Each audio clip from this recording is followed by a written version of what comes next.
മൂന്നാറിൽ 2 സ്കൂൾ വിദ്യാർത്ഥികൾ പീഡനത്തിനിരയായി. പ്രായപൂർത്തിയാകാത്തയാളടക്കം 2 തമിഴ്നാട് സ്വദേശികൾ പിടിയിലായിരിക്കുകയാണ്. ദിണ്ടിങ്കൽ സ്വദേശിയായ ശരവണനും മറ്റൊരാളുമാണ് കസ്റ്റഡിയിലായത്. സമൂഹ മാധ്യമങ്ങൾ വഴി വിദ്യാർത്ഥികളെ യുവാക്കൾ ലോഡ്ജിൽ എത്തിച്ച ശേഷം പീഡിപ്പിക്കുകയായിരുന്നു. സുബിൻ തോമസ് വിശദാംശങ്ങൾ നൽകും. സുബിൻ, വളരെ ഞെട്ടിപ്പിക്കുന്ന ഒരു വാർത്തയാണ്. സമൂഹ മാധ്യമങ്ങളിലൂടെ പരിചയപ്പെട്ടതിന് ശേഷം ലോഡ്ജിലേക്ക് വിളിച്ചു വരുത്തുക, അവിടെ അതിമൃഗീയമായ പീഡനത്തിന് 2 പെൺകുട്ടികളെ വിധേയമാക്കുക.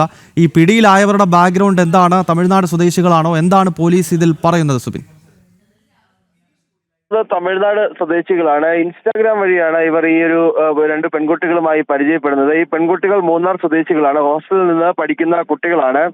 കഴിഞ്ഞ ആഴ്ചയാണ് ഈ സംഭവം നടക്കുന്നത്. ഈ ഹോസ്റ്റലിലേക്ക് പോവുകയാണെന്ന് പറഞ്ഞാൽ ഹോസ്റ്റലിൽ നിന്ന് ഇറങ്ങിയ കുട്ടികൾ 2 ദിവസം കഴിഞ്ഞാണ് പിന്നീട് തിരികെ എത്തിയത്. സ്കൂളിൽ എത്തിയതുമില്ല. സ്കൂളിൽ എത്തിയ സമയത്ത് അധ്യാപകർ ഈ കുട്ടികളോട് ചോദിച്ചു, നിങ്ങൾ എവിടെയാണ് 2 ദിവസം എവിടെയായിരുന്നു എന്നുള്ള ചോദ്യം ചോദിച്ചപ്പോഴാണ് ഇവർ ഈ ഒരു പീഡന വിവരം പുറത്തു പറയുന്നത്. ഇതിന് പിന്നാലെ തന്നെ ഇവർ ചൈൽഡ് ലൈനെ വിവരം അറിയിക്കുകയും മൂന്നാർ പോലീസിൽ കേസെടുക്കുകയും ചെയ്തിരുന്നു. ഇതിന്റെ അന്വേഷണത്തിലാണ് നിലവിൽ ദിണ്ടിഗൽ സ്വദേശിയായിട്ടുള്ള ശരവണൻ എന്നയാളെ പിടികൂടിയിട്ടുള്ളത്. ഈ ദിണ്ടിഗൽ സ്വദേശി തന്നെയായിട്ടുള്ള ഒരു 17-കാരനും കേസിൽ പ്രതിയാണ്.